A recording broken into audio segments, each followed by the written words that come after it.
Assalamualaikum warahmatullahi wabarakatuh. Perkenalkan, kami dari kelompok 4 dengan metode ajar tracerhan. Saya sendiri di sini Muhammad Ismail Kadir dengan NIM 23051666051. Dan saya Alvina Nurdin dengan NIM 23051660005. Dan saya Muhammad Hansyadi Daputina dengan NIM 2305166039. Dan saya Alvila Khairunisa dengan NIM 23051666011. Dan saya Diandra Disa dengan NIM 23051660069. Jadi kami menggunakan metode tracerhan, yaitu sebuah metode yang prakteknya itu di lapangan dengan cara menemukan harta karun. Jadi satu pos ke pos yang lainnya hingga mendapatkan harta karun yang didapatkan. Selain itu juga kami juga memakai materi dari proklamasi kemerdekaan dan reaksi masyarakat terhadap proklamasi kemerdekaan. Jangan lupa ditonton ya.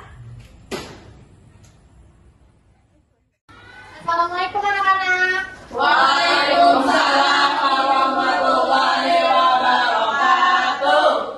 Nah, gimana nih kabar kalian setelah minggu kemarin kita mempelajari tentang proklamasi kemerdekaan dan langkah-langkah sebelum itu? Baik. Nah, seperti yang ada di depan itu tracerhan. Kalian pernah nggak nonton atau lihat ataupun main tracerhan ini atau mencari harta karun? Tidak. Nah, jadi kita hari ini bakal have fun banget nih. Kita bakal nyari harta karun, tapi bukan emas ya. Jadi kita bakal nyari soal-soal dan kalian bakal jawab soal itu. Lalu isi soal itu adalah sejarah sebelum proklamasi kemerdekaan. Kan belajar itu nggak selalu harus mendengarkan guru ya. Jadi hari ini kita bakal have fun, kita bakal membuat materi itu lebih nempel di kepala kita. Nah, jadi nanti Pak Mail akan memberikan beberapa kelompok tuh buat kalian. Lalu setelah itu kalian bakal dapat peta untuk menunjukkan di mana lokasi-lokasi yang harus kalian datangi. Nah, setelah itu mungkin selanjutnya langkah-langkah selanjutnya akan dijelaskan nanti oleh Pak Bu Alvida.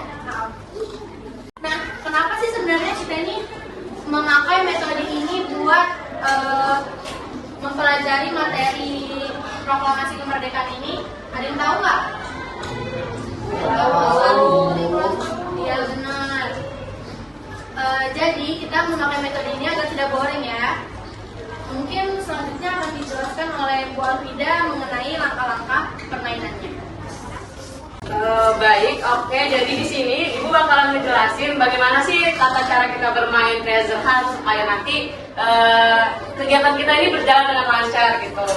Nah, seperti yang tertera di layar, jadi kalian bakalan dibagi kelompok ke dalam 4 kelompok yang nantinya bakalan dibagi oleh Pak Mail.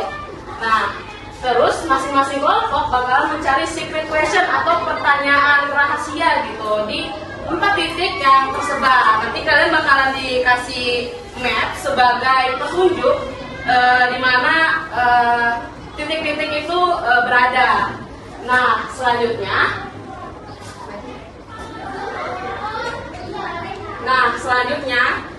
tugas kalian adalah untuk mencari di 4 titik tadi satu pertanyaan gitu. Pertanyaannya itu ada yang susah, ada yang mudah. Jadi kalian menguji keberuntungan kalian gitu. Jika kalian dapat yang mudah, alhamdulillah bagus. Tapi jika kalian dapat yang susah, ya semangat ya, maksimal mungkin. Nah, terus apa sih yang dilakukan setelah mencari? Nah, nanti kalian itu harus menjawab tuh. Nanti bakalan dikasih 1 lembar ini kosong gunanya untuk menjawab setiap secret questionnya tadi. secret question yang didapat jangan langsung dibuang, tapi disimpan aja, di keep gitu, biar kalian tahu soalnya apa, jawabannya apa begitu. Nah, setelah kalian menjawab, kalian harus mengumpulkan lembaran ini ke kami lagi, ke guru-guru. Lalu jikalau kelompok kalian misalnya benar di dapat 4 pertanyaan benar, nanti bakalan dikasih petunjuk untuk mendapatkan harta karun gitu. Jadi sistemnya adalah cepat-cepatan gitu. Jadi bukan berarti jika kalian yang pertama mengumpulkan itu langsung dapat gitu. Bisa jadi misalnya kelompok lain ini datang juga gitu di jangka waktu yang kurang lebih sama gitu. Berarti di situ kalian harus berusaha gitu untuk lebih cepat mendahului mereka, karena hint yang akan diberikan itu bakalan sama gitu. Lalu kelompok pertama yang berhasil menemukan peti harta karun itu kami anggap sebagai pemenangnya. Nah, sampai sini ada yang mau ditanyakan? Oke, tidak ada? Oke, baik. Kalau begitu langsung aja untuk pembagian kelompok akan diserahkan ke Pak Mayor. Silakan Pak Mayor. Jadi untuk mempersingkat waktu, sepertinya kalian sudah sabar ya mau main treasure hunt ini? Jadi untuk mempersingkat waktu langsung saja saya bagikan aja kelompoknya, langsung berhitung dimulai dari Marsya di sebelah kiri saya. Kelompok 1 ada di mana? Ini. Kelompok 2, kelompok 3, terakhir kelompok 4 di mana? Ini Pak. Kelompoknya sudah ketemu semua kan? Sudah. Jadi kepala kelompok silakan maju ke depan ya.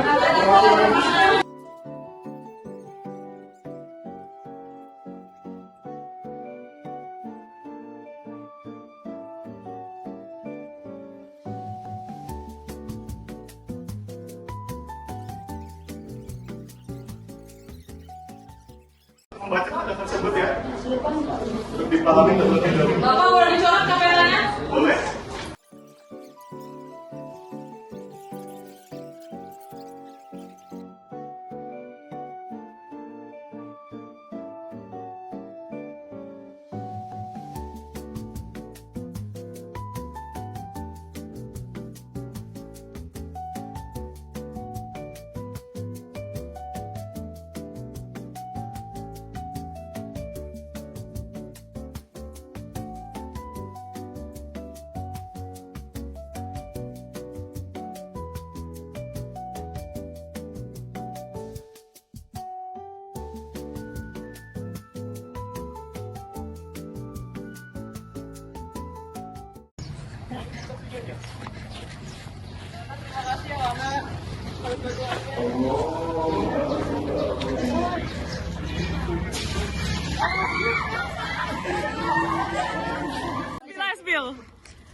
Dekat banget kalau kamu sama kamera.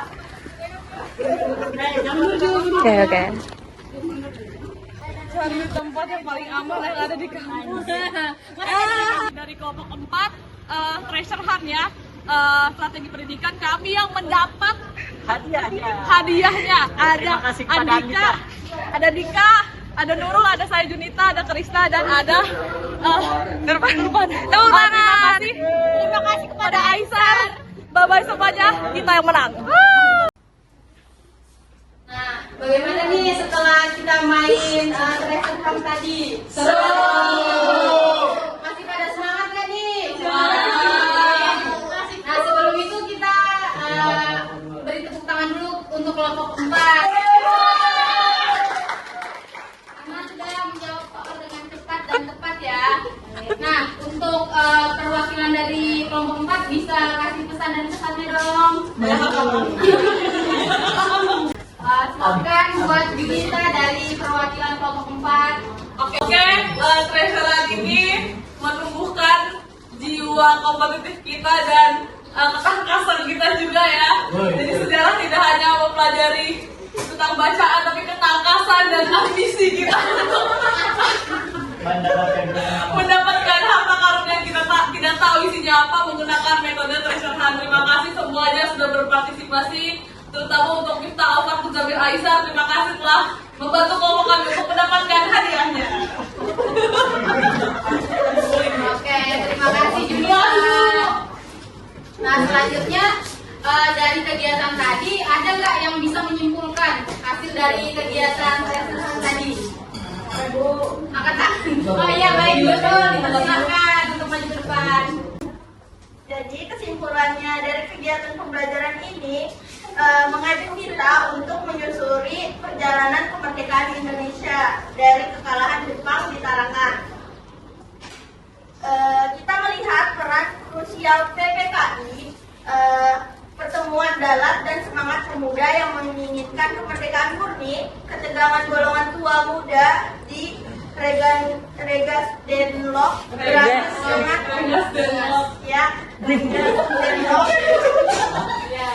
berakhir dengan kesepakatan berkat Laksamana Maeda sebelum proklamasi dirumuskan oleh Soekarno-Hatta dan kawan-kawannya. Proklamasi di Rumah Laksamana Maeda menjadi puncak perjuangan dengan berita kemerdekaan yang menyebar lewat surat kabar hingga dukungan internasional. Momen ini mengingatkan kita bahwa kemerdekaan adalah hasil persatuan, pengorbanan dan tekad bulat seluruh bangsa yang harus terus kita jaga. Itu saja. Oke, terima kasih Nurul atas kesimpulannya. Kita beri tepuk tangan juga. Nah, jadi benar yang dikatakan Nurul, dari peristiwa Rengas Dengklok ini kita bisa mengetahui hari kemerdekaan kita di 17 Agustus. Nah, tanpa peristiwa ini mungkin hari kemerdekaan kita bukan di tanggal 17, bisa aja di tanggal lain atau di bulan lain ya. Nah, untuk penjelasan selanjutnya akan dijelaskan oleh Bapak Zidan. Bapak Zidan, dipersilakan. Baik semua, di sini Bapak tidak panjang lebar untuk menyampaikan sesuatu. Yang pasti di sesi kali ini Bapak mau menyampaikan penutup dari kegiatan yang telah kita jalani hari ini. Jadi perlu kalian ketahui anak-anak, kalau belajar itu tidak monoton, karena di mana saja dengan metode apa saja kita bisa mendapatkan ilmu, pengetahuan dan pengalaman baru. Bisa kita lihat tadi kita telah melakukan metode. Terima kasih ya udah menonton. Semoga bermanfaat.